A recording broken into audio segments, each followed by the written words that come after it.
This is the contents of speaking and pronunciations. For the first two parts are the definitions of speaking and pronunciations and some issues in speaking. I will in charge of these two contents, and for the two last contents, Mr. Huy will in charge of them. And now we will move to the definitions of speaking and pronunciation.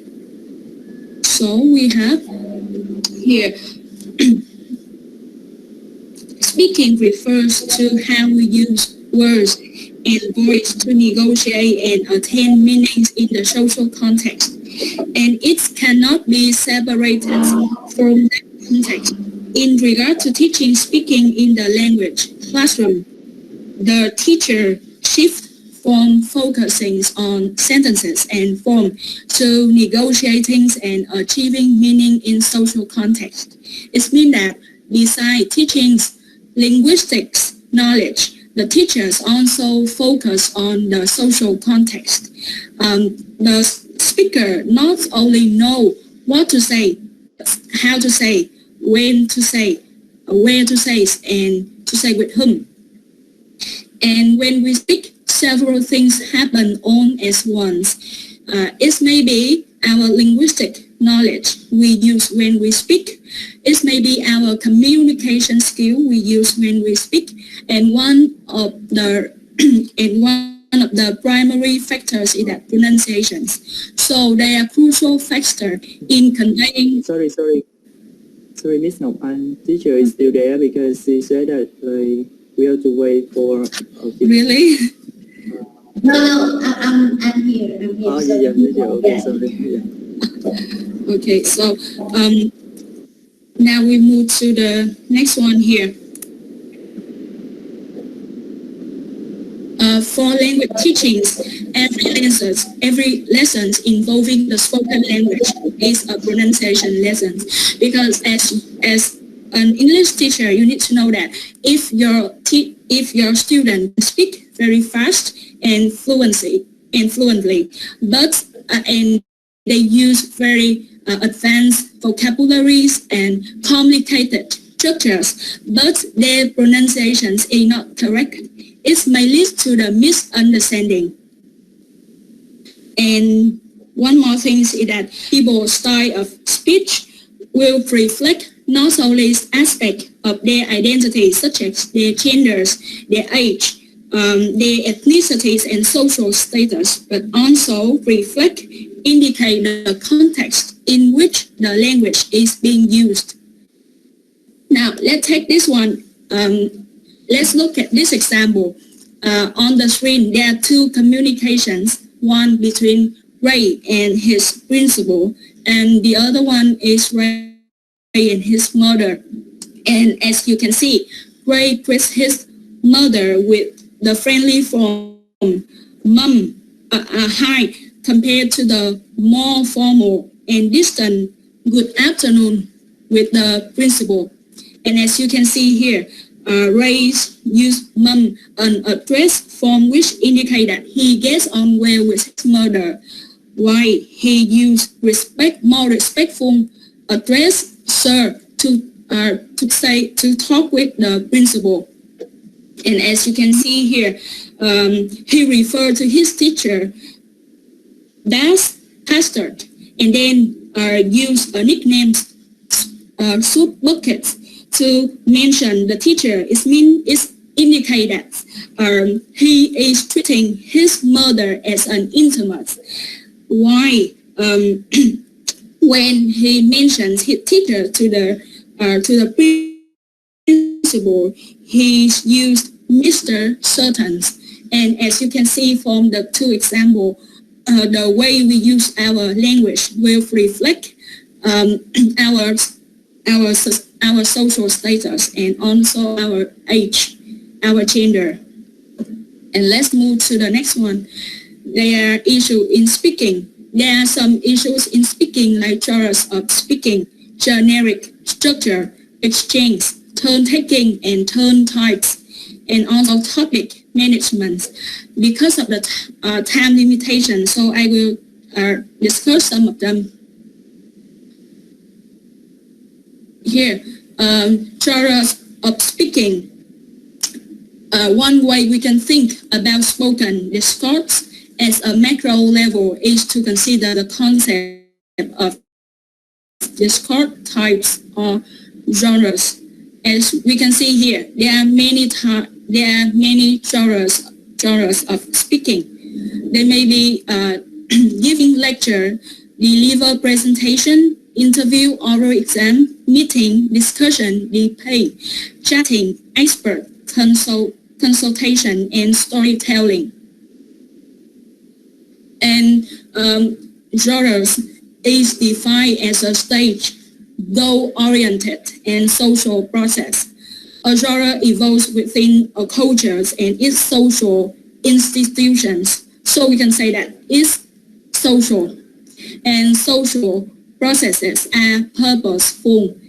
So we can say that it's a goal-oriented, and it usually take a number of steps to achieve one purpose. So it's stage. Now we move to the next one here. Now we will look at this example. As you can see, transactional communications is one of the genre we use so that we can exchange goods and we can exchange service, like booking a flight. Now look at this example. As you know, it was not until the emergence of aviation that the transaction communications in this field appear, so that we can say that it's a social. And then the appearance of transactional communications in aviation field serve many purposes, like book a flight at an airport, or go through the security, or check-in, or making an announcement on a plane. And as you can see here, this is an example of how we can book a flight, and there are many reasons for one person to book up. There are many steps for one person to join in a communication to book a flight. And then we move to the next one. They are generic structures. Generic structure refers to the overall way in which a text unfolds. And genres contain both obligatory and optional elements.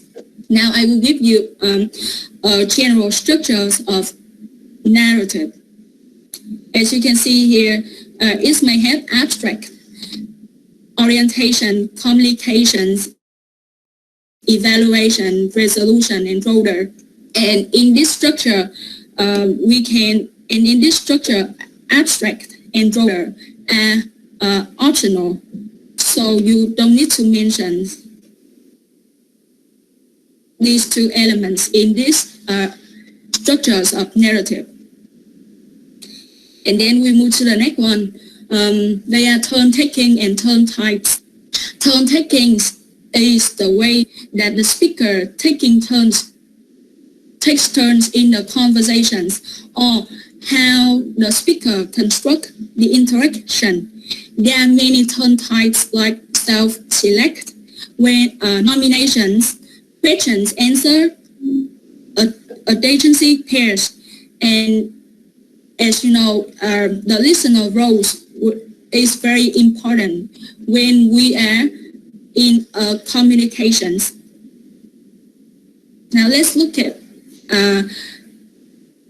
this example here.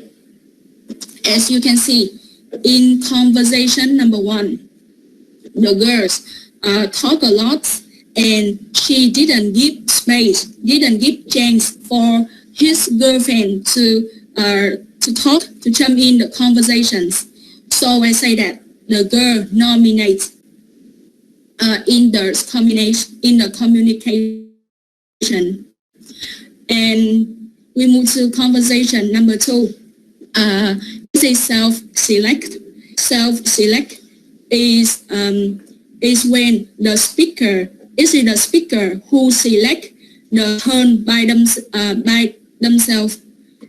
Let's look at this example here. You can see A5. She has a short break, and maybe because she didn't know what to say next, and then J5 take advantage of this short break to continue the conversations by asking another questions. Did the doctor have an intervene? And then we move to this one. In conversation number 3, there are kinds of questions and answer, and they are like adjacencies pairs. They have structure like greeting and greeting, offer and acceptance. And in conversation number 4, as you can see, there are questions and answer types. One person asks questions, and the other person and another one will answer. And then we move to topic management. Topic management is the way we manage the topic. And then when we manage the topic, we need to ensure mutual understanding between the speaker and the hearer. It means that the speaker and the hearer need to have the mutual understandings about the topic they are discussing. And then the topic they are discussing needs to be clear and explicit. And while we are manage the topic, we can use discourse strategies like clarifying or summarizing. Now let's move to an example here. As you can see here, I asked me that Miss Hằng will be live streaming tonight. Do you recall Miss Phương Hằng, the Đại Nam company CEO, and Mr. Dũng wife? As you can see here, I make a question. Do you recall Miss Phương Hằng? To make sure that there's a mutual understanding between A and B. And then she continued. We see here, she will broadcast live on her own channel, Trường Đua Đại Nam channel. It means that she want to make the topic they are discussing more clearer and more explicit. And let's look at the last slide here. In 2021, she became widely known through the scandal with medicine god Võ Hoàng Yến and other celebrities. And in this utterance, Age used discourse strategies to clarify the topic they are discussing to help me understand more about this topic. This is the end of my part. Now let's move to we.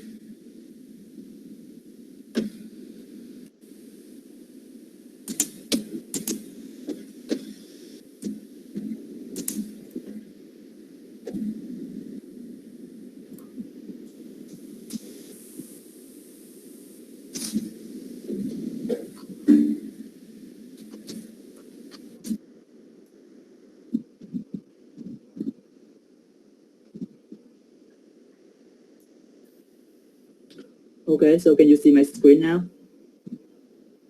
Yes. Okay. So now, right now I would like to talk about some issues in pronunciation. Okay, so speaking and pronunciations are closely related. So, pronunciation plays an important role in getting our meaning across both transactionally and interactionally. So that's why, when we analyze speaking, we should take account of pronunciation. And pronunciation is not just the way a particular sound or word is pronounced, but it is a term used to capture all aspects of how we employ speech itself for communicating. And there are two main features of pronunciation. They are segmental features and sub-segmental features. So we will move from the larger unit to the smaller units based on the two features. Okay, so here I will focus on four main aspects of pronunciation. The first one, tone units. Second one, prominence, stress and unstressed, and last one, subsegments. Okay, first one, tone units. So yeah, so like there are certain pattern to how speakers use their voices to structure what they say, and we call these chunking utterance. The chunking utterance, I mean, the patterns can be achieved by chunking utterances, and then we call the chunking utterance tone units. So to make it simple, just think about the way we say telephone number. For example, here I have this telephone number 0399 123 654. So you can see, like when I say the telephone number, I say it in a group of numbers, yes, and there are some pauses between them. And similarly, we have this sentence: 2 years ago, I lived in Singapore and I had a really nice neighbor called Peter. So here, you can see like I still make some pauses between the groups of words. Okay, so 2 years ago, one tone unit. I live in Singapore, another tone unit. Okay, so, and another thing is that like tone units are characterized by pitch movement. That's it, the voice will going up and down, and they are set up by pauses. And some chunking is obvious. However, in other cases, like there are more than possibility. Yeah, for example, here, the same example. Here we have like 1, 2, 3, right? 3 units. And however, with the same utterance, here we have up to 4 tone units. So you can see here with the same tone units, maybe we have more than one possibility in terms of tone units. Okay, prominence. So what is it? Take a look at this example first. Okay, I live in Singapore and I have a really nice neighbor called Peter. So yeah, when I say this sentence, I give prominence to some syllable like sing in Singapore, nay in neighbor, and P in Peter. So yeah, so prominent is like, it means making some syllables more noticeable than others in speech. Okay, and yeah, sing in Singapore, nay in neighbor, P in Peter, they are called tonic syllables. I mean, the syllable with the greatest prominence. And yeah, prominent is an important factor in conveying our ideas. For example, here I have this example. I never said he stole my money. So, like in this example, the syllable the syllable I in the word I is giving prominence. So the speaker suggests that it was someone else who made the statement, not the speaker. And the second one, I never said he stole my money. So he is giving prominence. The speaker suggests that the speaker never accused this person of stealing the money. And the third one, I never said he stole my money. So the syllable man in the money is giving prominence. So here the speaker indicates that it was something else that was stolen, not the money. Okay, so now let's move to the first one, stress and unstressed. So here we have two kinds of concepts, content words and function words. So content words, like we have nouns, adjectives, adverbs, and usually they are the main carriers of meaning. So that's why they tend to be selected for prominence. And function words. So like we have conjunctions, articles, prepositions, so they just indicate grammatical relationships. So they tend to be unstressed in utterances. For example, you're sitting on the desk, but you aren't listening to me. So sitting, desk, aren't listening, they are content words. And of course, they're really just function words, so they are not unstressed. Okay, And how about sound segments? So it's just about individual sounds. So, you know, in English, we have 44 sounds, right? And yeah, you know, like every language has its own sound system. So that's why like so that's why like we might find some sounds easy to say and other sounds difficult to say when we study another language. And yeah, because different languages like different parts of sound spectrum for linguistic use. And you know, here, for example, in English, we have the sounds, yeah, but in Vietnamese, the sound cannot be felt. And so, yeah, so like, it's understandable that like Vietnamese students, the majority of them have great difficulty in pronouncing this out. And so when this out, I think like teacher should draw student attention to the right position of the tongue, yeah, so that the student can, you know, pronounce the sound correctly. And yeah, the last part is about implication for teaching. Okay, so yeah, in the textbook, you can see that the writer suggests some ways. So here is some tasks that can be employed to teach pronunciation and speaking. So first of all, elicited mechanical production. Okay, so here we can use some techniques like tongue twisters, and like usually in the textbook we can see the kinds of technique like listen and repeat. For example, listen and repeat to the dialogue or something like that. Yeah, and the second one, ear training for sound contrast. Yeah, this task take form of sound discrimination exercise. So I mean, for example, in the minimal care activity, teacher like can ask student, like teacher can read some contrasting sounds or words, and then teacher ask student to decide what has been uttered. Yeah, and the third one is about cognitive analysis. Yes, for example, here we have like phonetic trainings, you know, like you can ask students to watch a video about some explanation of how particular sounds are articulated, and then like student will explore themselves and analyze how these sounds can be articulated. And communication tasks. I mean, for speaking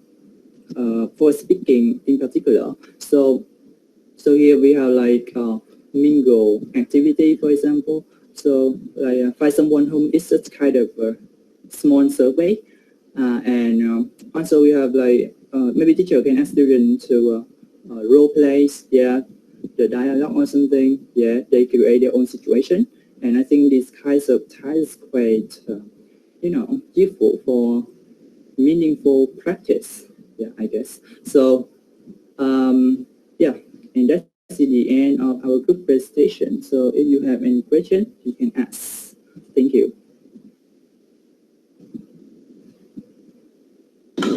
Thank you for your presentation. And yeah, do you have any question for them, please? Mr. Wei, can I ask you a question? Yeah. Okay, the questions I want to ask you is, can you clarify the features in pronunciation? You have just mentioned two features in pronunciation. They are suprasegmental and segmental features of listening. Can you clarify them? Yeah, you mean this one, right? Okay, so okay. Let me do it. Okay, so segmental features is about like and I know like segmental features about individual cells. So like we have consonants and vowels, yeah, and suprasegmental features. We have like stress and intonation. Yeah, that is what I know. Yeah.